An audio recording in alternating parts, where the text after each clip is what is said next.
네, 그러면 오늘 목요일 우리 시장 상황 본격적으로 알아보겠습니다. 스노우피크가 잘 어울리는 남자 우리 박근영 부장님 모시겠습니다. 어서 오십시오. 네, 안녕하세요. 네. 반갑습니다. 아유, 아웃도어 굉장히 또 캠핑 좋아하시잖아요. 저는 캠핑 좋아하죠. 좋아하시잖아요. 네. 우리 박근영 부장님도 저는 호텔을 좋아합니다. 호텔 좋아하시고 호텔에서 입고 자도 참 좋은 옷이. 아유 좋죠, 편하죠. 네, 네. 스노우피크입니다. 그렇죠. 스노피크는 호텔에도 입어도 괜찮습니다. 네, 호텔 좋아하시는군요. 네, 조식 먹는 걸 좋아해서요. 집사람하고 가끔씩. 네네. 네. 저는 모텔? 아유, 아 왜? 모텔이 우리나라 숙박업소 중에 가장 많잖아요. 뭐 그 무시하시는 겁니까? 제가요? 어. 아니 박 사장님이 어떻게 아니, 이렇게 잘 돈이 아시냐는 아. 말씀을 여쭈려고 했던 건데요. 네. 저는 호텔에서 자본 적은 잘 없어서. 네, 자 그러면 오늘 시장 이야기 전체적인 분위기부터 한번 짚고 넘어가겠습니다. 네, 코스피는 16포인트 정도 상승 출발해서요. 시초가가 2,511포인트니까 2,500포인트를 넘어서서 일단 출발을 했습니다.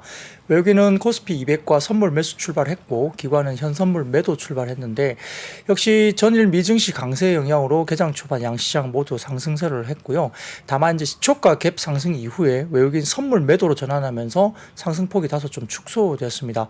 10시 기준으로 봤을 때는 외국인이 선물 2,600억 정도 규모의 매도가 나왔고 코스피는 최근 상단 제약했던 지역은행 관련된 이슈라든지 부채 한도 리스크 감소로 완만한 상승세가 연출됐는데 미국 경기 상황 개선세로 외국인들은 3거래일째 코스피 순매수가 유입됐고요. 대형주 중심으로 투자 심리가 강화됐는데 자동차, 반도체, 기계, 철강, 기술주라든지 경기 민감주 위주로 온기가 확산됐습니다. 전반적으로 봤을 때는 이제 방어주는 상대적으로 좀 약세로 보였다 볼 수 있겠고 필라델피아 반도체 지수 강세로 국내 반도체 업황 저점 통과 기대감이 재점화되는 모습이었죠. 전반적으로 자동차도 대형주 투심 회복과 유럽 자동차 시장 점유율 상승에 따른 호조세가 지속됐고요. 기계는 투사 바켓 호실적인 강세를 보였습니다. 코스닥은 중소형주들이 주로 좀 강세를 보였는데 시가총액 상위 종목들은 그렇게 썩 좋지를 못했습니다만 반도체 장비주 중심으로 무게 중심이 이동을 한 것 같고요.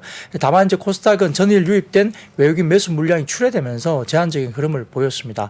중소형 반도체 밸류체인이 강세를 보였고 2차 전지나 미디어 엔터 게임, 헬스케어는 다소 좀 쉬어가는 흐름이었고 중소형주 투자 심리가 회복되면서 일부 이제 테마주, 로봇이나 우주항공, AI 등의 테마주가 다시 또 잠깐 재부각됐습니다. 원달러 환율은 달러 강세와 외국인 국내 정지 순매수 영향에 1,329원까지 하락하기도 했지만 장중에 위안화 약세 영향이 다시 지속되면서 장중 1,337원대까지 낙폭이 축소되기도 했습니다. 업종별로는 덴티움 강세에 의료종밀 상승세가 보였고요. 기계 같은 경우는 정부의 우크라이나 지뢰 제거 장비 지원 기대감에 퍼스텍이 장중 28%대 급등세를 보이기도 했습니다. 방산주들이 대체로 강세 보이면서 업종 내에 LIG 넥스원 상승했고요. 운수 장비는 자동차 부품주가 강세가 뚜렷했는데 필라델피아 반도체 지수 상승세와 연동되고 있는 삼성전자나 하이닉스 상승하면서 전기전자도 강세를 보였습니다. 반면 제약바이오주의 대부분 하락세를 기록했고 의약품이 가장 부진했고요. 전기가스업도 수익률 하위권에 위치한 가운데 한국전력은 4거래일 연속 하락했습니다. 코스닥에서는 오전 상승폭을 반납하면서 830선 초반에서 제한적인 등락이 반복됐는데 업종별로는 반도체, IT 하드웨어, IT 부품주가 강세를 보였고 반면 제약과 디지털 컨텐츠 등의 성장 업종들이 부진했습니다. 오늘 특징은 대부분 보면 IT 쪽으로의 수급이 약간 넘어온다는 느낌이 줄 정도로 IT 쪽에 대한 흐름이 굉장히 좋았다 볼 수 있겠습니다. IT라면 역시 반도체 이런 거예요? 네, 아니면 부품이라든지 오늘 OLED 디스플레이 이런 거 관련된 이슈가 굉장히 크게 나왔죠. 디스플레이는 정부에서도 엄청 어제 그 혁신 산업으로 네. 지정해가지고 세액 공제 해준다. 세계 1위 유지하겠 네, 지키겠다 이런 지키겠다. 얘기를 그런 들었던 것 같습니다. 요 며칠 굉장히 좋았어요.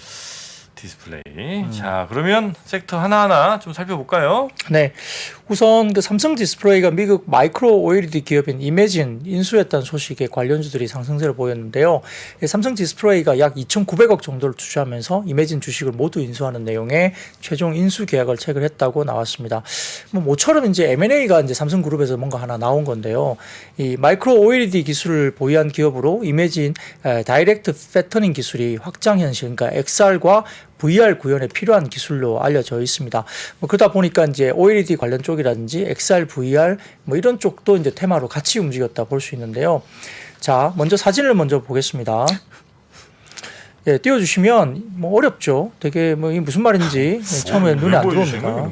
이게 이제 디스플레이에 이제 디스플레이의 기술이라고 이제 평가되는 어떤 그런 이제 레이어 층을 이제 보여주는 건데요. 네.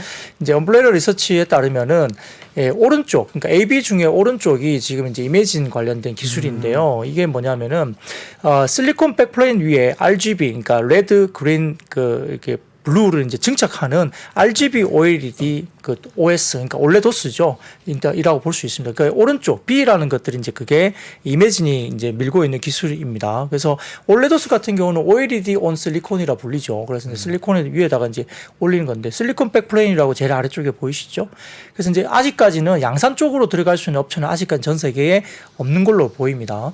참고로 이제 올해 예상되는 애플의 MR 기기의 M-OLED, 이건 이제 마이크로 OLED거든요. 이 기술은 WOLED, 이게 이제 뭐 LG가 하고 있는 WOLED에다가 그다음에 RGB 컬러 필터를 적용한 것으로 알려져 있습니다. 그래서 실리콘 위에 OLED를 적층하는 올레도스, 그러니까 OLED on 실리콘 방식으로 볼 수 있겠고, 역시 이제 애플 쪽에는 소니가 공급하는 걸로 알려져 있습니다. 이매진이 밀고 있는 방식이 이게 중소형 패널에 사용되는 RGB OLED를 실리콘 위에 증착하는 RGB 방식의 올레도스 방식이라 보면 되는데 쉽지 않죠. 근데 이게 어떤 식으로 되냐면 제가 좀 설명을 드릴게요. 이 기술은 이제 뭐 아마 MR이나 XR 기기 지금은 이제 당장은 안 되고요. 향후에 어떤 그런 기존의 기술을 대응하는 용역으로 아마 사용될 것으로 보이는데, 아마 삼성이 향후에 출시될 자체 XR이나 애플의 MR 기기 향후에 어떤 대응용 기술 개발을 위한 어떤 그 M&A다 이렇게 보는 것 같고, 뭐 이렇게 조금은 이제 향후에 대한 부분에 대해서 이제 좀 투자하다 포석이다 이렇게 나온 것 같습니다. 그래서 당장 이걸 갖다가 뭐 적용할 부분은 사실 별로 없다 볼 수 있습니다. 근데 실제 이게 보면은 이 올레도스 구형 기술을 크게 보면은 WOLED에다가 컬러 필터를 붙인 기술, 이게 이제 아까 애플과 관련된 부분이겠죠. 근데 이제 두 번째로는 RGB 올레도스 with FMM이라 해가지고 파인 메탈 마스크라는 걸 붙이는 겁니다. 부장님도 좀 힘드신 것 같은데 괜찮겠습니까? 괜찮습니다. 네. 예. 그래서 그 RGB 올레도스에다가 그다음에 파인 메탈 마스크를 붙이는 거고요. 그게 FMM이라는 파인 메탈 마스크라는 겁니다. 그리고 이제 세 번째로는 RGB 올레도스에 이제 다이렉트 패터닝을 바로 하는 겁니다. 이게 또 뭔데? 이해했어요? 빨리 얘기해. 일단은 아까 보니까 층이 네. 좀 얇네요. 아니 웃을 게 아니고 네네. 공정이 줄어들잖아요. 아, 공정이 줄어들고 층이 얇아져서. 네. 그리고 실리콘 위에 붙이고 위에 카본으로 덮고 하니까 네. 왜냐하면 이 OLED의 단점은 오래 못 가고 약하다라는 거죠. 아, LCD에. 그래요? 뭐 그런 장점이 있는 거 아니겠습니까?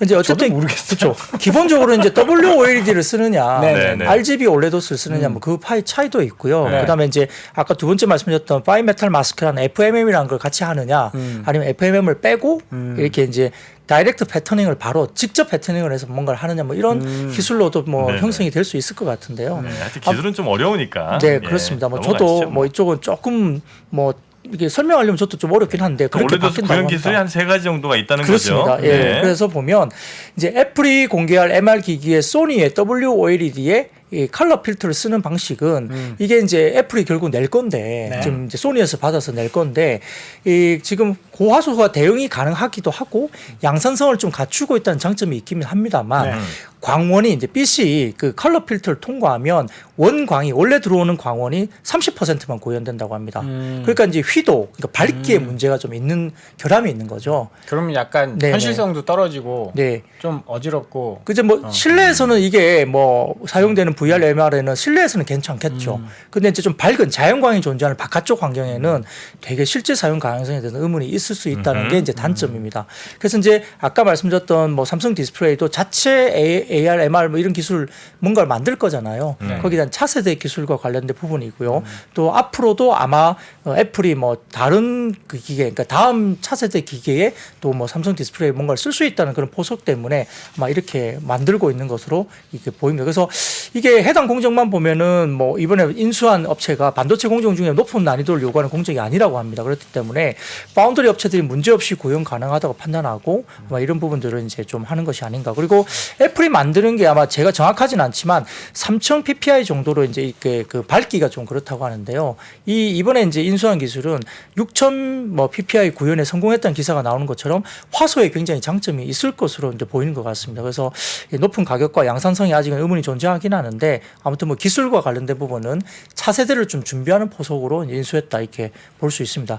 근데 아무튼 이런 부분들 때문에 이 삼성 디스플레이에서 이제 이걸 하게 되면 이매진에 이제 증착 장비를 공급하는 회사가 국내에 있습니다. 그 회사가 SNU입니다. SNU. 서울 내셔널 유니버시티. 스누. 네.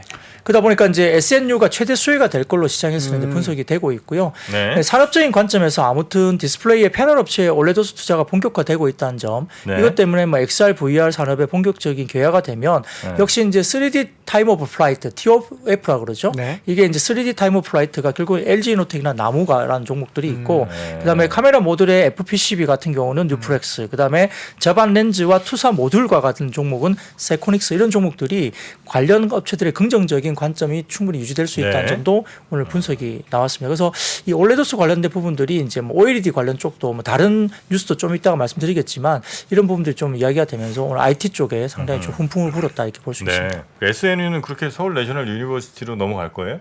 네? SNU. 그거 맞아요. 농담 아니에요. 아 진짜로? 네. 아, 회사 이름이 SNU예요? 서울대학교 교수가 만든 거예요. 서울대학교에서 아, 진짜? 벤처로 해가지고 아 그래서 SNU. SNU. 네. 아, 자부심 그래. 있지 않습니까? 아, 나 서울대인데 회사 이름도 SNU.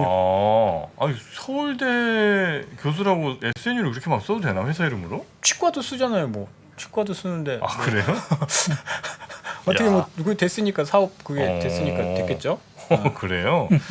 자 그리고 서울 반도체가 20몇 프로 막 이렇게 올랐던 것 같은데. 네, 이게 이제 뭐- 이것도 네. LED 쪽이죠. 그 서울 반도체 특허를 침해했던 LED 업체들이 이제 독일, 프랑스, 이탈리아 등 유럽 내 17개국에서 관련 제품의 판매를 금지한다는 독일 고등법원의 명령 확정이 판결됐습니다. 그러니까 서울 반도체는 사실 누구 말대로 꽃놀이패에 들어간 거죠. 그러다 보니까 지난 5년간 판매 금지 판결을 받은 14건 특허에 대해서도 17개국 모두에서 적용받게 될 거기 때문에 이건 엄청난 변곡점이 될 수 있습니다. 특히 독일의 오스람의 LED 엔진과 헤드라이트는 벤츠 등의 독일 3사 차량에 다 들어갑니다.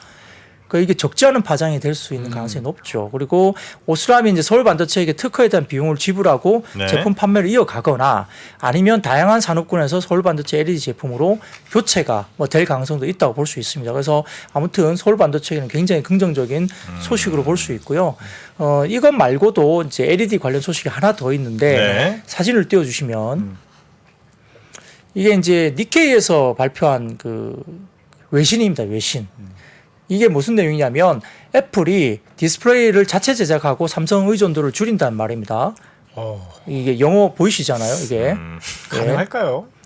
이 어쨌든 네. 그래서 이제 이 애플이 어쨌든 삼성의 디스플레이 관련된 부분들을 나름대로 좀 이렇게 비중을 줄이고자 자체 디스플레이 제작에 뛰어들었고 이게 뭔가 성과가 나왔다는 외신이 나왔습니다. 이게 대만 롱탄에 위치한 비밀스러운 연구에서 10년간 10억 달러 이상 투자해서 마이크로 LED 개발에 성공했다. 그래서 대량 생산을 직접 애플이 할 가능성이 높다이고요. LED 부품은 오스라미 부품을 맡고 백플레이트, 기판은 LG 디스플레이, 국내 LG 디스플레이. 아까 오스람 특허 침해했다고. 네, 아까 그게 이제 서울 반도체 LED는 이야기된 거고요. 마이크로 LED는 조금 다른 것 조금 같습니다. 다른 거군요. 그리고 웨이퍼 같은 경우는 TSMC와 협력한다 이런 내용이 나와 있습니다. 그래서 이렇게 이야기되다 보니까 이 마이크로 LED 관련된 쪽에 동아일텍이나 더구전자, 신도기현 이런 종목들이 오늘 급등세를 나타냈는데 아무튼 뭐 마이크로 LED 같은 경우는 아마 애플 와치 정도의 작은 아마 화면에 아마 적용될 것 같고요. 대화면은 조금 힘들어 보입니다만 그래도 애플 와치도 뭐 판매 개수가 만만치 않은 개수이기 때문에 네. 삼성의 의존도가 좀 낮아진다는 점에서는 삼성도 조금 여기에 대한 고민이 좀 필요한데요. 물론 이제 이게 외신이기 때문에 뭐 어떻게 뭐 이거에 대한 신뢰성은 조금 더 지켜봐야 되겠죠. 굳이 본인들이 만들 필요가 있나? 이게 다 기술이 애플이? 있는 건데. 네. 자기들이 지금까지 그렇게 뭘 만든 적이 별로 없잖아요, 그죠? 설계만 했죠. 그렇죠. 예. 디자인만 직접 하고. 만들기 좀 부담될 것 같긴 한데 혹시 또 모르죠. 그 미국에서 워낙 그 공장 미국으로 좀 갖고 와라 이런 게 많으니까 하나 정도 좀 생생용으로 생생적으로 작은 거만. 예, 돈 남기려고 하는 건 아닌 것 같은데. 어찌됐든 간에 뭐 어제 나온 뉴스긴 하지만 그 대만의 거밍치 애널리스트 거밍치. 애플 얘기하면 막 다 그 사람 얘기만. 애플바. 네. 네. 애플바 이런 얘기해도 괜찮습니까? 아니 애플 제품 워낙 좋아하잖아요. 아, 그렇죠. 애플 신제품 나올 때마다 다 사요. 애플 전문가죠. 전문가죠. 그래서 다음 달 정도에 WWDC 하는데 애플 네. 개발자 회의 네. 거기서 아마 그 MR 장비 공개할 것이다. 그런 뉴스가 나오면서 오늘 전반적으로 이쪽 MR, XR 관련된 것들이 쫙 다 좋았었던 것 같아요. 사실 작년부터 나온다 했는데 언제 나올까? 나올지 이번에 나올까요, 진짜? 뭐 예, 고민- 앞당겨진 걸로 봅니다. 고명치가 사실은 올해 6월 내에 못한다고 이야기했던 애널리스트인데요. 네. 그 이제 의견을 바꾼 걸 보면 뭔가 확인을 해서 올린 것 같긴 합니다. 나는 못 나온다고 봅니다. 왜요? 나는 못 나온다. 마음에 안 드세요? 아니 그게 아니라 애플이 아니 뭐 한번 전에 말씀드렸는데 만약에 지금 다 만들고 이제 6월에 나온다 이러면 이미 그 부품 만드는 회사들이 그거 어디선가 다 누출을 했을 건데 그 애플이 보안이 완벽한. 아무리 그러니까 시제품이 나온다. 그러니까 상용화 제품이 나오는 게 아니라 거기 개발자 회의니까. 시제품이니까 시제품이 나오겠죠. 그거 이제 애플 가격까지 구체적으로 $3,000가 될 것이다. 애플 뭐 내부에서 완전히 비밀리에 만들었으면 그렇죠. 그리고 알겠습니다. 경쟁사 CEO가 제품을 보고 어. 엄청 좋다고 이야기를 했어요. 그래요? 경쟁사에서. 경쟁사? 예. 그 메타에서 만든 그 왜 예. 이름이 기억이 안 난다. 그래서 그 일단은 그 반대, 그러니까 그 다른 경쟁을 하는 쪽의 CEO가 제품에 대해서 하고, 오큘러스 예, 뭐 굉장히 좋다라고 이제 확인할 경쟁을 한다고 얘기를 하면 그 메타의 메타의- 오큘러스 만드는 회사의 CEO가 그 애플 걸 보고 잘 뭐- 만들었다고 했대요. 기사에서 그렇게 나오더라고요. 그렇습니까? 나오나 보네 그러면. 근데 이제 문제는 올해는 물량이 별로 안 될 겁니다. 비싸기도 하고요. 400만 원인데 그거 어떻게 사요? 뭐 한 2, 30만 대 되려나 이렇게 크지는 않고요. 실제 뭐 만들어지는 시기는 한 9월 정도 뭐 이렇게 좀 나오지 않을까 싶기는 해요. 뭐 오픈은 한 6월 정도에 하고. 근데 물량이 별로 크지 네. 않고 또 뭐 400만 원, 400만 원 하는 걸 뭐 그렇게 일반적으로 팔 수는 없겠죠. 그래서 전문가용으로 나오는 거고요. 그다음에 이제 내년 정도에 이제 다음 차기 제품이 나오면서 좀 싸게 범용 제품이 나오면 아마 판매 개수로 봐서는 좀 의미 있게 물량 증가가 나올 거다 보는 건데요. 야, 애플이 근데 그런 전략을 택한 이력이 있나요? 예를 들면 이번 거는 글로벌 100만 대 아주 정말 전문가들에게만 난 한번 팔아보겠습니다.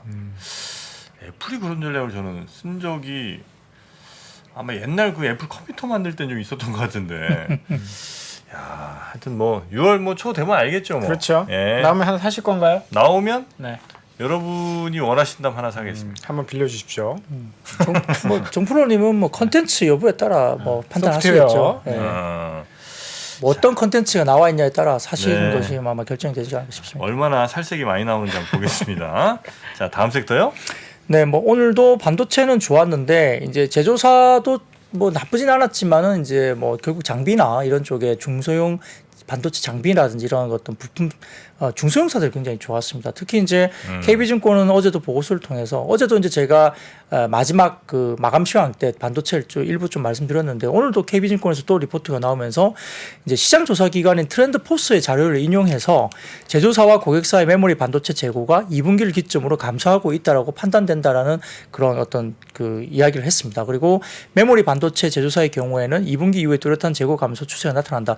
어제도 제가 한화투자증권 자료에 보면 1분기부터 재고가 떨어지는 추정에 대한 그래프가 나와 있던 걸 제가 보여드렸는데 여기도 이제 트렌드포스에서 이제 자료를 보고 2분기 이후에 재고 감소가 뚜렷하게 나타난다. 그리고 4, 5월 감산을 시작한 지 삼성전자 메모리 재고가 2분기의 정점 이후에 3분기부터 감소가 기대된다.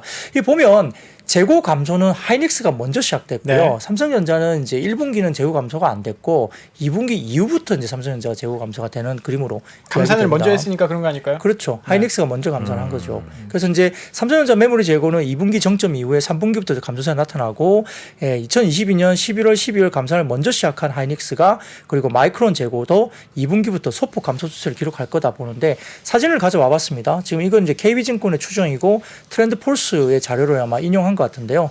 좀 띄워주시면 메모리 반도체 3사 재고 추인데 이게 약간 갈색 비슷하게 보이는 게 삼성전자고 파란색이 하이닉스 그리고 회색이 마이크론입니다. 이 보시면 삼성전자는 1분기보다 2분기 재고가 더 많이 늘은 걸로 보이죠.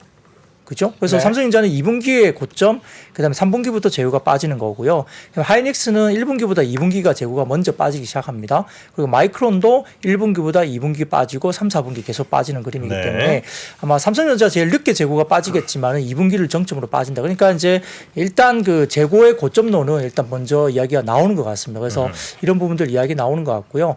아마 반도체 수요액이 다소 좀 늦어지긴 하더라도 삼성전자 20% 이상이 감소했다는 공급 축소 효과만으로도 하반기에 글로벌 디램이나 낸드 수급은 균형에 충분히 근접할 수 있다. 이렇게 나오는 것 같고요. 더군다나 이제 오늘 같은 경우는 일부 이제 DDR5 디램 모듈 가격이 $1,000 시대까지 와서 일단 뭐 DDR4, DDR5 현물가도 디커플링이다. 그러니까 DDR4는 조금 빠지고 그 갭이 많이 줄어들었다가 DDR5가 다시 올라가는 모습을 보인다고 합니다. 그러면서 DDR4가 아직은 재고가 많기 때문에 재고 소진이 일어나는데 DDR5는 지난주부터 가격 반등이 실제 조금 나오고 있어서 수요가 좀 들어오는 것이 아니냐. 전에까지 DDR5 16GB 제품은 7일 연속 상승세로 나타나서 DDR5 관련된 쪽에 일부 이제 조금 집중이 되고 있다는 거고요. 또 오늘 삼성전자가 DDR5 뭐 디램 모듈을 오늘 만든다 이렇게 공식 뉴스가 또 나왔거든요. 그러니까 DDR5 기대감이 형성되면서 일부 이제 DDR5 종목들이 오늘 좀 괜찮았습니다. 예. 뭐 인텔의 겔싱어 CEO 와서 이재용 부회장 만난다. 네. 이게 사실 DDR5가 계속 그 된다 안 된 게 인텔에서 사파이어 래피드 이거 못 만들어서 그런 거잖아요. 새로운 서버를 구축하면 새로운 CPU가 들어가면 DDR5가 들어갈 것이다. 이게 재작년부터 얘기했는데 네. 계속 딜레이 되고 있어서 온 이유는 아마 그런 거 아닐까요? 우리 사파이어 래피드 뭐 만들어서 해야 되는데 너희 좀 같이 잘해볼래? 아니, 사파이어 래피드 이제 나왔잖아요, 그죠? 그렇죠, 나왔죠. 나왔죠. 이제 뭐 당연히 같이 해야 되겠죠. 같이 해야 되겠죠. 근데 DDR5 나온 지도 얼마 안 됐는데 벌써 가격이 빠졌었어요? 그러니까 굉장히 프리미엄이 굉장히 많이 붙어서 DDR4 가격 대비 뭐 몇 배 이렇게 거래가 됐는데 그게 이제 DDR5 가격이 점점 빠지고 DDR4 가격에 거의 근접할 정도로 이제 크게 프리미엄이 없는 가격 수준까지 내려오다 보니까 굳이 DDR4를 살 필요가 없고 효율성이나 뭐 전력 효율성 뭐 이런 것들을 생각했을 때 DDR5를 조금 더 주고 사도 DDR5 살만하다 정도까지 내려왔던 거예요. 네. 그렇기 때문에 DDR5 수요가 늘어나는데 수요가 들어오다 보니까 DDR5 16GB 제품이 일주일 연속 상승세로 돌아서니까 이제 좀 살아나는 거 아니냐 생각을 할 수 있고요. DDR5 쪽이 수요가 많이 살아나면 DRAM 쪽은 생각보다 좀 빨리 좀 업황이 턴도 될 수 있습니다. 네. 자, 그러면 방산 쪽 한번 가볼까요? 네, 뭐 이 시간 이후에 또 뭐 심층 인터뷰를 하실 거니까 네, 이 부분은 짧게. 좀 가볍게 넘어가도 될 것 같은데요. 하나투자증권에서 이야기 나오면서 결국은 이제 뭐 글로벌 질서 재편에 따라서 신냉정 체제가 지속되는 가운데 방위 산업은 뭐 국내에서는 상당히 긍정적인 환경이다 이게 말을 하는 것 같고요. 그냥 사진으로 설명드리겠습니다. 자, 첫 번째 사진 띄워주시면은 K방산 주요 수출 품목의 수출 국가인데요. 뭐 K9 같은 경우는 뭐 아시아, 중동, 유럽 뭐 중동 했을 때 K9이 뭐 호주나 인도, 이집트, 그다음에 폴란드 이렇게 쭉쭉 나갔다 볼 수 있겠고, 그다음에 뭐 FA50 이런 쪽도 뭐 인도네시아, 뭐 그다음에 태국 쪽도 나갔었고, 폴란드가 작년에 나갔죠. 유럽 쪽에는. 그리고 K2는 폴란드가 작년에 나갔고요. 총궁2도 이제 중동에 2021년도에 아랍에미레이트 쪽으로 나갔고, 천무도 이제 폴란드, 그다음에 21년도에 UAE로 나갔죠. 뭐 기타 등등 이렇게 좀 이렇게 품목별로 그리고 어느 쪽으로 나갔는지 이렇게 형성이 되어 있으니까 이 표를 보시면 될 것 같고요. 다음 사진을 보여주시면은 주요국의 방산 관련 주요 획득 예상이 되는 장비입니다. 그러다 보니까 주요 획득 예상 장비가 뭐 체코 쪽에 보시면은 오른쪽에 장갑 보병 전투 차량이나 병력 수송 장갑차 등등이 좀 짙게 형성되는 이 부분들이 이제 우리나라하고 좀 관계가 있을 만한 것들에 대한 부분들에 대해서 좀 짙게 검게 이렇게 굵게 좀 이렇게 문자가 나와 있는 것 같은데요. 이 보시면은 뭐 국가가 쭉 나와 있고 획득 예측 장비들이 좀 나와 있습니다. 그래서 미국 쪽, 영국 쪽, 노르웨이, 체코 등에 관련해서 예상 장비들 앞으로 이제 굉장히 많이 늘릴 거로 예상된 장비들이 국내에서 좀 연관이 있는 쪽으로도 이렇게 좀 보시면 될 것 같습니다. 네. 다음 사진 보여주시면은 전 세계 방위비 지출 추이인데요. 역시나 이제 우리가 이제 뭐 여러 가지 글로벌이 이렇게 격화되는 어떤 그런 어떤 부분들이 좀 완화되면서 이렇게 방위비를 되게 줄이기 시작했습니다. 2010년도 접어들면서 2010년도 중반까지는 줄이기 시작했는데 2020년도 다가오면서 이제 방산 관련된 부분들이 다시 지출이 올라가기 시작했고 특히 이제 22년 우크라이나 전쟁 시작되면서 이제 많이 치솟았죠. 그래서 최근 들어서 다시 이제 방위비 지출 추이가 많이 올라가고 있는 모습이고 특히 이제 이렇게 되다 보니까 이제 나토 쪽에 관련된 유럽 쪽의 국가들도 GDP 대비 2% 정도까지 방위비를 올리는 것이 권고가 되고 있기 때문에 그에 미달하는 국가들이 굉장히 대부분입니다. 그러다 보니까 이걸 맞추기 위해서 올라가는데요. 다음 사진 보시면 마지막인데요. 주요 국가별 국방 예산 합산 전망인데 이게 왼쪽 쪽 보시면은 이렇게 회색 막대 그래프가 국방 예산, 주요 국가별 합산된 국방 예산 이고요. 그게 이제 YY로 어떻게 성장하고 있나 부분인데 2023년, 24년 정도부터는 이제 내려오는 것들이 다시 올라간다는 모습을 보인다는 겁니다. 그래서 국방 예산 부분들이 24년 이후로도 상당히 좀 올라가는 모습이 보일 거다 보는 거고요. 오른쪽 보시면은 2019년부터 28년까지 방위비 증가율 상위 국가로 추정되는 나라들의 연평균 성장률인데요. 우크라이나가 역시 이제 뭐 지금 제일 많이 성장할 걸로 보이고 체코, 폴란드 등등 이렇게 유럽 국가들, 예, 국가들이 많습니다. 그래서 이렇게 보이고 필리핀이나 뭐 인도, 방글라데시 이런 쪽도 그렇고 독일이나 이런 쪽도 연평균 방위비 증가율이 이렇게 좀 네. 높게 나타나는 국가들이 많기 때문에 역시나 이 부분이 국내에서는 수혜를 받을 수 있는 기회가 있다라고 보는 것 같습니다. 그래서 좀 이따가 이상원 부장님께 좀 더 구체적으로 물어보시면 될 것 같고요. 예, 또한 이제 4월 20일 일론 머스크가 이끄는 스페이스X가 개발 중인 다목적 초대형 우주 발사체인 스타쉽이 뭐 어쨌든 뭐 지난번에는 4분 만에 이제 폭발하는 뭐 그런 부분이 있었지만은 그 과정이라 보는 것 같고 또 이런 부분에서 이제 상반기 중에 복수의 영상 레이더나 검증 위성 업체를 선정하고 26년 후반기에 검증 미사일 발사해서 성능 검사와 관련된 부분들이 발사 예정에 국내에도 있습니다. 그래서 이런 부분들에 따라서 아마 이제 한국형 발사체 유리호가 24일 또 발사를 앞두고 있습니다. 네. 그러다 보니까 3단 단분리 장치까지 장착을 했고 발사 준비에 들어간 것으로 오늘 이제 이야기가 나왔기 때문에 이번 발사는 시험 발사 성격 기준의 1차, 2차 발사와 좀 달리 실용 위성을 탑재해서 간다는 게 좀 의미가 있기 때문에 처음 진행되는 상용 발사로 보입니다. 그래서 의미가 좀 있고 네. 24일 발사가 성공이 된다면 이 부분이 상당히 좀 중요한 이슈가 되는데 그러다 보니까 이제 방산과 뭐 위성 이런 쪽은 또 같이 오버랩이 많이 됩니다. 업체들이 같이 하는 업체들이 되게 많기 때문에 그래서 그런 종목들이 주가들이 좀 좋았고요. 네. 주로 또 중소형주들이 좋았습니다. 뭐 AP 위성, 뭐 바이버 프로, EM 코리아, 뭐 퍼스텍 이런 종목들도 좋았다 볼 수 있습니다. 네. 자, 방산 잠시 후에 네. 이상원 부장님과 함께 좀 더 자세히 이야기 나눠보도록 하겠습니다. 또 방산 쪽은 또 우리 박 사장님이 워낙 또 육군 병장 출신입니다. 네, 26개월 기갑사단, 기계화사단, 기계화 보병사단. 기계화 보병사단. 저 때는 사실 그냥 보병사단이었는데 네. 제가 제대하고 나서 기계화 보병 막 K2 전차 다 깔리고. 아, 그전에 없었고. 네, 전 탱크 한 번도 못 타봤어요. 아, 그럼 이제 뭐 총 들고 다닌 거예요, 그냥? 그리고 총 들고 걸어 다녔죠. 저 추천까지 혼자서. 그러니까 고생하셨습니다. 고등학교 학교 다니실 때는 남고였다가 졸업하고 나니까 남녀공학이 된 뭐 거지. 그런 분위기로 보시면 됩니다. 그런 비유가 아주 적절한 것 같군요. 야, 느낌이 확 근데- 오시잖아요. 근데 네. 전차 있다고 해서 좋은 게 아니에요. 군대는 소총수지. 아니 전차도 없는 부대에서 뭐 하고 나오셨어요? 계속 그냥 사격 연습만 하셨어요? 아, 사격 저 장난 아닙니다. 아, 장난 아니에요? 특등사수. 아, 원하는 다 쏠 수 있죠. 아, 그렇습니까? 전진 무이탁. 뭐 이런 거 해보셨어요? 앉았어, 엎드렸어. PRI. 엎드려서 해봤습니다. 아. 예. 앉아서도 총 쏘나요? 앉아서도 쏘죠. 앉았어. 앉아수화가 있습니다. 무릎사. 네, 무릎수 앉아수화. 아하. 굳이 왜 앉아서 쏘죠? 여러 가지 다 자세가 이유가 있죠. 필요합니다. 엎드려서 쏘면 되는데. 엎드려서 쏘다가 예. 또 이제 좀 그러면 앉아서도 아니 그 허리 뻐근하면 앉아 쏘라는 얘기예요? 앞으로도 하고 뒤로도 쏘고. 뒤로도 쏘고. 아니 그게 그 지형 지물에 따라 쏘는 방식이 다르다는 거죠. 아, 그렇습니까? 우리가 지형 지물에 따라 다른 거지. 뭐 다리 아프다고 엎드려 쏘고 이거 아니에요. 그러니까요, 제 말인 겁니다. 지형 지물에 앞에 뭐 따라서 바위 같은 거 있으면 앉아서 뭔가 해야 될 수도 지형 있고. 지물에 따른 그렇지. 어떤 사격에 대한 방식이 에이구, 다르다는 겁니다. 참 군대 생활 편하게 했다. 앉아서 쏩니다. 참고로 저는 군수지원단 방위 출신입니다. 아, 그렇습니까? 아하. 서서 쏴도 있죠? 서서 쏴도 있죠. 예, 저는 서서 쌉니다. 쏘셨습니까? 예, 앉아서 쏘시죠? 저는 뭐 엎드려 쏴줘야죠. 하하. 저 엎드려서 엎드려가 굉장히 좋습니다. 그 화장실에서? 아니 사격 좀 사격 얘기하는 얘기하시는 거구나. 엎드렸어. 네, 알겠습니다. 자, 그리고 다음은 어디 섹터를 좀 볼까요? 자동차 네, 역시 좋았죠. 오늘 이제 네. 뭐 자동차 부품주도 최근에 굉장히 계속 좋네요. 뭐 의외로 주가들이 이제 돌아가면서 괜찮았는데 계속 좀 지속이 되는 느낌이 좀 있습니다. 역시 이제 현대기아가 올해 4월까지 유럽 시장에서 총 50만 8,422대를 전기차를 판매했다 보입니다. 그래서 유럽에서 전기차 누적 판매량이 50만 대를 돌파했으니까 엄청나게 잘 팔고 있습니다.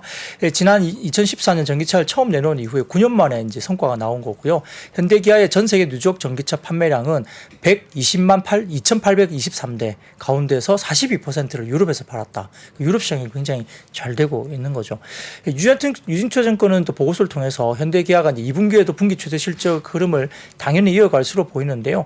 뭐 대기 수요도 괜찮고 재고 부족 현상 지속 그리고 환율 조건도 최근에 나쁘지 않기 때문에 아마 수익 전망이 긍정적으로 보입니다. 특히 이제 이 최근에 보면 그러니까 중국 시장을 사실은 조금 이제 포기하는 듯한 느낌이 있기 때문에 대체 시장이 있어야 되는데 그와 관련해서 이제 인도하고 인도네시아를 굉장히 많이 주목을 합니다.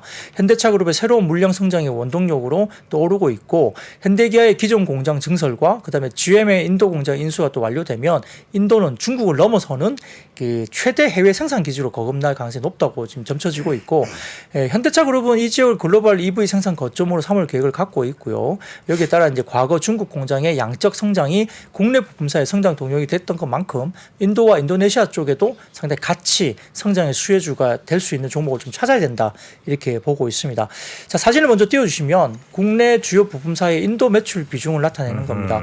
이 회색 막대 그래프가 2021년 그리고 파란색 막대 그래프가 2022년인데 화신, 뭐 서현이와 SL, 성우하이텍 등등을 보시면은 이게 21년 대비 22년이 어떻게 달라졌고 또 전체 인도 매출 비중이 얼마나 큰 걸 나타내는 거거든요. 네. 그러니까 이건 뭐냐면 인도 쪽에서의 매출 비중이 큰 부품사가 유리하다는 걸 이야기합니다. 그러다 보니까 이제 화신, 서현이화, SL, 성우하이텍 이런 종목들이 상당히 좋다라는 이야기를 여기서 표를 나타내는 거죠. 실제로 지금 다른 쪽에서도 삼성증권도 어제 리포트를 보면은 이렇게 거점 관련해서 전기차 쪽의 대응이 가능한 부품사, 그다음에 인도 쪽이나 이런 쪽에 실제로 같이 현지를 따라간 부품사, 뭐 그리고 매출처 다변화가 이루어진 부품사 이 세 가지를 공통적으로 교집합으로 다 만족하는 회사가 모비스.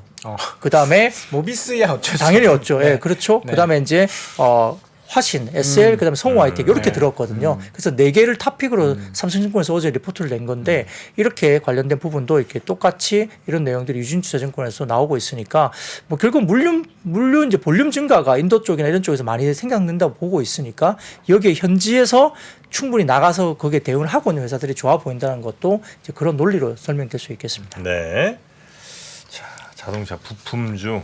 지금 가장 핫하죠. 부품주가? 네. 아, 그래요? 핫한 업종이 몇 개 있는데 그 핫한 업종의 특징은 지금 1분기 실적이 좋다라는 것 같아요. 1분기 실적이 좋다. 1분기 실적이 좋고 그리고 자동차 부품주는 실적도 되게 좋은데 2분기에도 좋을 것 같다. 1분기 실적이 엄청 좋으니까 애널리스트들이 목표가를 계속 높여요. 아, 근데 실적 좋아도 옛날에 안 갔잖아요? 아닌가? 안 갔습니다. 전혀 맞죠? 안 갔죠. 네. 네. 근데- 반도체 공급 문제 막 이런 것도 있고 했는데 네. 실적이 좋고 뭐 여기도 어떻게 보면 전기차잖아요. 전기차. 전기차 그러니까 부품들. 그렇죠. 가는 쪽들이 그전에 그래도 너희 내연 논리가 뭐였냐면 너희 내연기관이지 내연기관은 없어질 거니까 안 되지. 그런데 우리 전기차도 하는데요. 그래 너희 전기차가 늘어나는 만큼 내연기관이 줄어들 거잖아. 그러니까 그거는 성장성을 그렇게 많이 줄 수 없어라고 해서 저평가됐었는데 네. 지금은 늘어나는 속도가 굉장히 빠르다 보니까 약간 이제 멀티플도 좀 높게 주는 것 같아요. 네, 네, 그러다 네. 보니까 주가가 굉장히 빠르게 올라가고. 그렇죠. 이제 내연기관에 들어가는 부품의 전체 수가 한 22,000개 정도 된다고 합니다. 근데 전기차로 전환되면 부품 수가 12,000개 정도로 추정으로 하는데 그러니까 많이 주는 거죠. 그러다 보니까 그냥 내연기관만 계속 쭉 하는 회사들은 이제 굉장히 도태될 가능성이 있고 전기차로 부품의 전환이 되면 가격이 비싸지죠. 그리고 또 전기차에 대한 물량도 굉장히 빨리 증가하고 있고 한 25년, 26년 정도까지 가면 현대기아뿐만 아니라 폭스바겐이나 GM 등등도 연간 한 2,300만 대씩은 만들 거예요. 그러면 이제 한국의 전기차 관련된 부품에 레퍼런스가 있는 회사들은 테슬라를 포함한 다른 나라들의 전기차 쪽에 아웃소싱, 부품 소싱에 대한 부분들 충분히 대응할 수 있는 기회가 있다. 그 기회가 결국은 이제 성장에 대한 그림이 나온다는 거고 그러면 이제 과거의 부품사들이 뭐 PER이 4배, 뭐 5배 이렇게 봤던 부품사들이 10배 가도 되는 거잖아요. 그 정도면.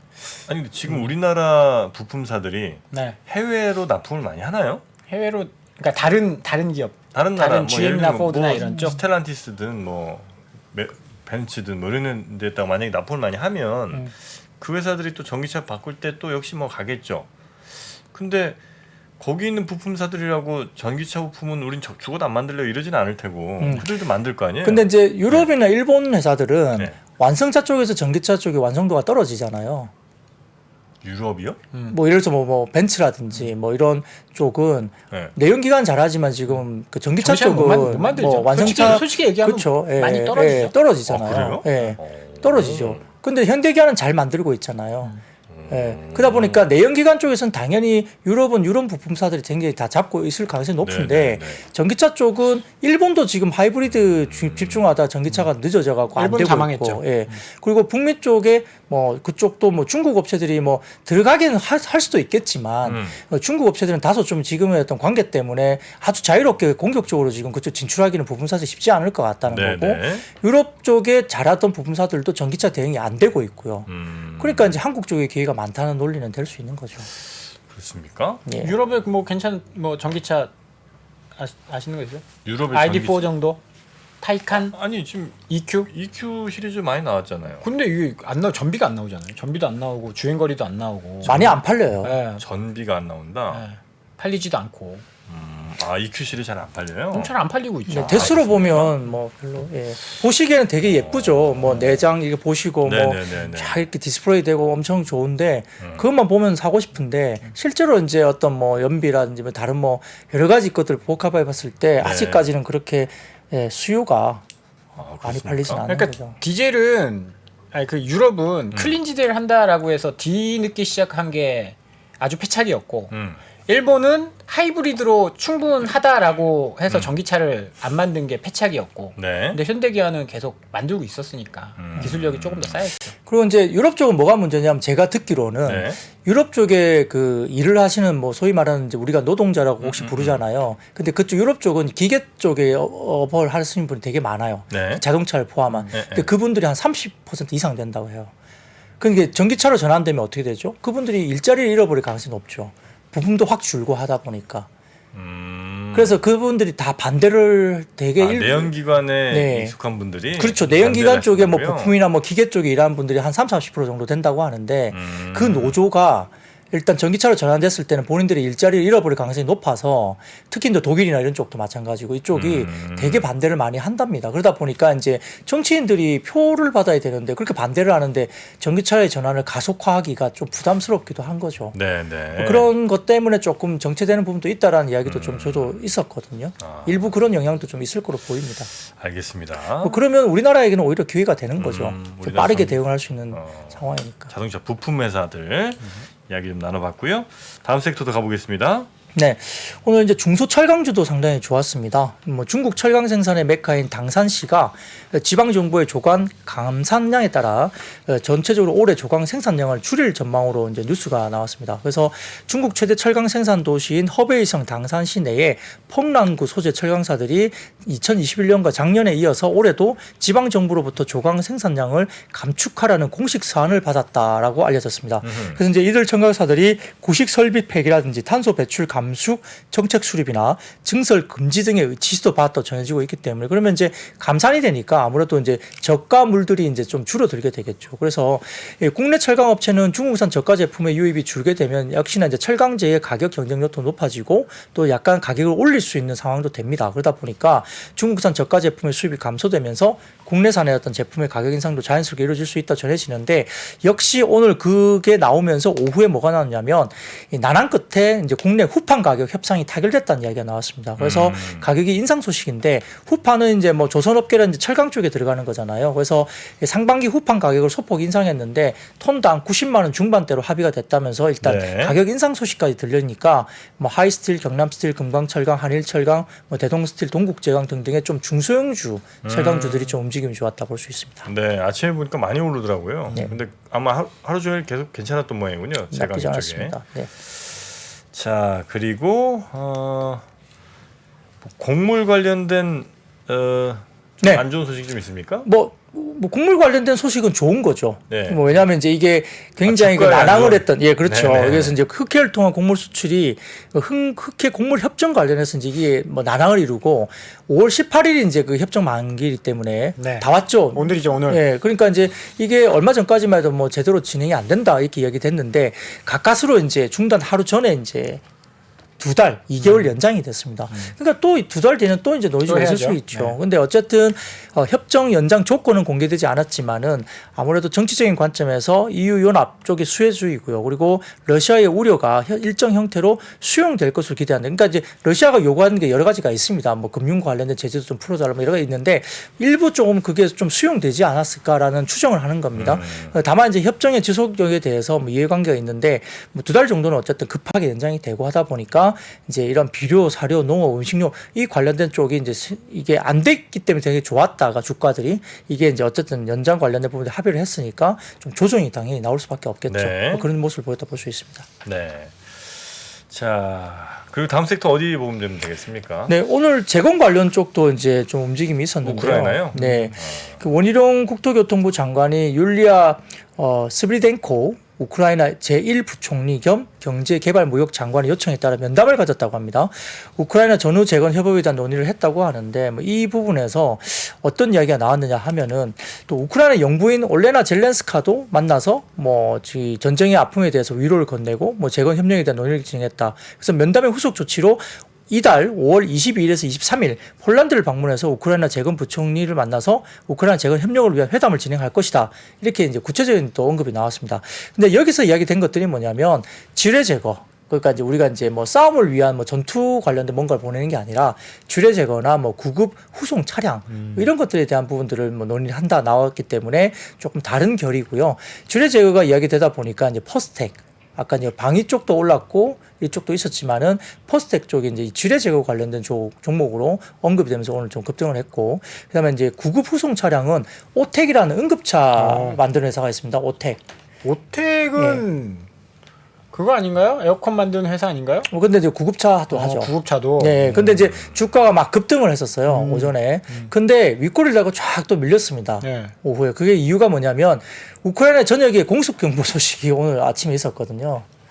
우크라이나 전역에 공습 경보 소식이 있었어요. 그러니까 이게 그럼 구급차가 많이 필요할 거 뭐 아니에요? 어쨌든 재건 이야기가 되는데 아. 재건 이야기가 되는데 갑자기 우크라이나 공습 경보 이러니까 이제 이게 전쟁부터 끝나야지. 이게 뭐 전쟁부터 끝나야 재건이지 뭐 전쟁도 아직 안 끝난 것 같은데 무슨 재건이냐 뭐 이렇게 되면서 일부터 급등했던 종목들이 윗꼬리를 달기도 했고요. 뭐 그러다 보면서 약간 좀 엇갈리는 뉴스들이 이렇게 나오기 시작한 거죠. 근데 한국 정부에서는 자꾸 이제 재건에 대한 이슈를 좀 되게 이슈화 시키는 것 같고요. 지금 정부에서는.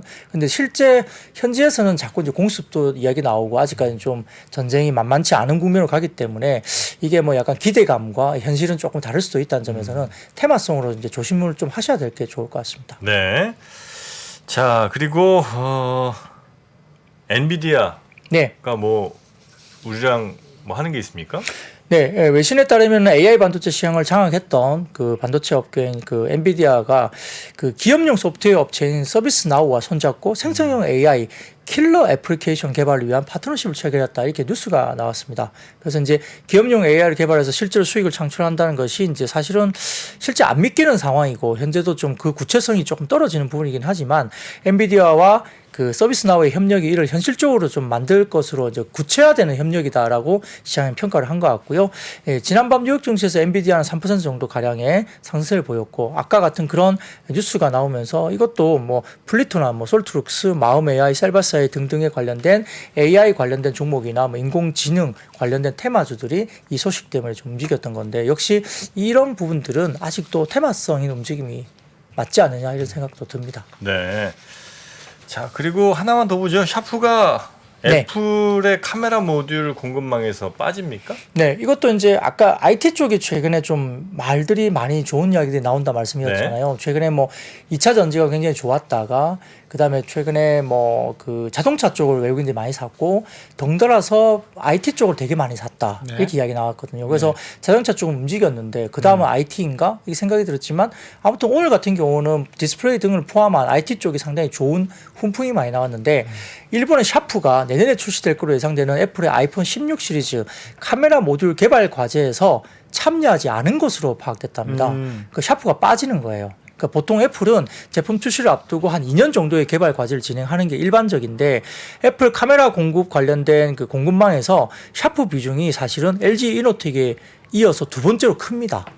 근데 샤프가 빠지게 된다면 남은 애플 카메라 모듈 협력사는 뭐가 있냐면 LG 이노텍이 있고요. 폭스콘, 코웰 등의 세 곳밖에 안 남거든요. 근데 제일 큰 곳이 LG 이노텍입니다. 그러다 보니까 이 전면 위주로 카메라 모듈을 납품했던 코웰의 후면 진입도 예상이 되긴 하지만 후면 카메라 모듈이 전면 제품보다 제작이 굉장히 어렵다고 하거든요. 그리고 타임 오브 플라이트와 폴리드 줌 모듈의 기술 난이도가 굉장히 높기 때문에 아마 코웰이 초반에 어려움을 겪을 가능성이 높기 때문에 그러면 아까 남은 게 뭐죠? LG 이노텍하고 폭스콘밖에 없거든요. 그러면 LG 이노텍이 어쨌든 점유율이나 생산 물량이 상당히 많아질 수 있다는 점은 LG 이노텍이 상당히 긍정적인 게 될 수 있겠죠. 그래서 네. 오늘은 LG 이노텍이 급등하지는 않았습니다. 뭐 강보합 네. 정도로 끝나긴 했지만 이러한 부분들이 오후에 나왔습니다. 이 이야기가. 그러다 보니까 혹시 모르겠어요. 뭐 앞으로 내일부터 이런 부분들이 좀 반영이 되면서 네네. LG노텍도 좀 좋은 그림이 나올 수 있다 볼 수도 있겠습니다. 그러니까 LG노텍도 막 하반기부터 좀 좋아질 거예요. 2분기까지는 조금 슬로우할 것 같은데 네. 그럼에도 불구하고 이제 바닥을 좀 봤다는 거고 아마 하반기에는 좀 기대감을 많이 가지는 종목 중에 하나로 언급되고 있는 부분입니다. 네. 14대 아마 샤프가 문제가 있어서 납품이 안 돼서 그 부족분을 LG노텍이 아마 충당을 했을 거예요. 그래서 또 애플 또 이런 건 또 잔인하니까 샤프 빼버리고 니네가 다 해라. 사실 그럼 이러면 다행인데. 이러면 좋은 게 뭐냐면 이번에 아이폰 14가 잘 안 팔려서 아이폰 14 맞죠? 이번에 나온 게 14, 네. 14 이게 잘 안 팔려서 CR을 엄청 했어요. 애플이. CR이 뭐예요? 단가를 깎는 거. 단가 압박을 어. 하죠. 부품을 CR을 엄청 해서 그러니까 애플은 실적이 좋았잖아요. 네. 이번에 애플은 막 서프라이즈 나오고 실적 좋게 나왔는데 LG노텍이나 이런 건 실적 다 박살났거든요.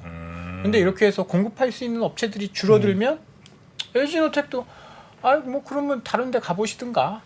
라고 협상력을 높일 그럴 수 있지 충분한 않을까요? 여지가 좀 있다는 거죠. 뭐 그렇고요. 이제 조금 확장해서 보면 LG노텍이 그런 물량을 대응하기 위해서 만약에 뭐 디스플레이가 됐건 뭐가 됐든 이렇게 뭐랄까 캐파를 증설하게 되면 LG노텍의 실적과 상관없이 캐파 증설과 관련된 수혜는 하이비전스 시스템이거든요. 예, 근데 하이비전스 시스템이 최근에 또 주가가 괜찮아요. 그러니까 이제 증설에 대한 수혜이죠. 예를 들어서 뭐 LG 이노텍이 실적이 안 좋은데 그럼에도 불구하고 LG 이노텍이 대규모 증설을 한다. 그러면 하이비전 시스템은 상당히 좋습니다. 뭐 그런 것들이 최근에 조금 하이비전 시스템의 주가 움직임도 좀 반영을 하고 있는 부분도 보이니까 아무튼 뭐 전반적으로 디스플레이 쪽을 포함해서 IT 쪽에 약간 훈풍이 돌아오는 것도 우리가 좀 이렇게 특징적인 시장의 어떤 환경이다 볼 수 있겠습니다. 네.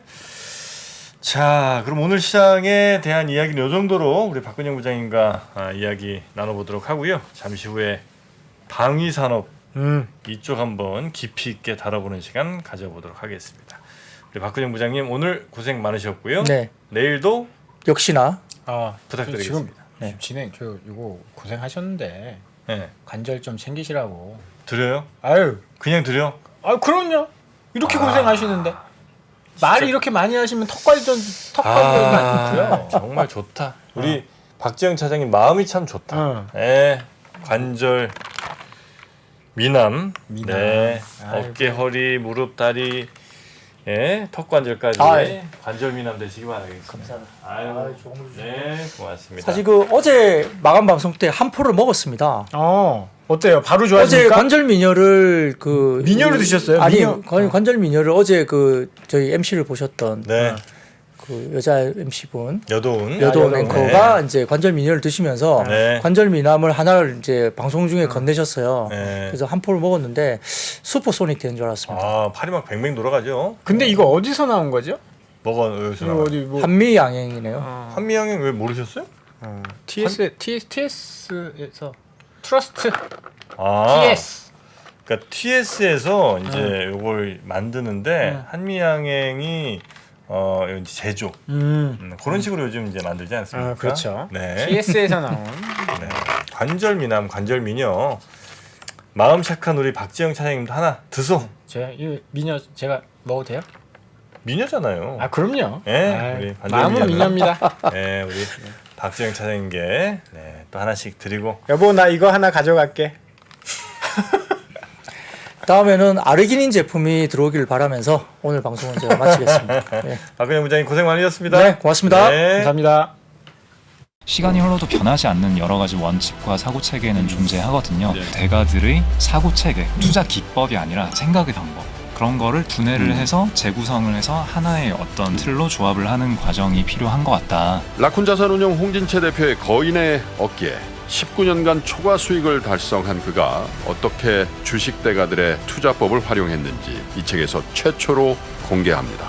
대가들의 검증된 투자법을 여러분의 눈으로 직접 확인하시죠.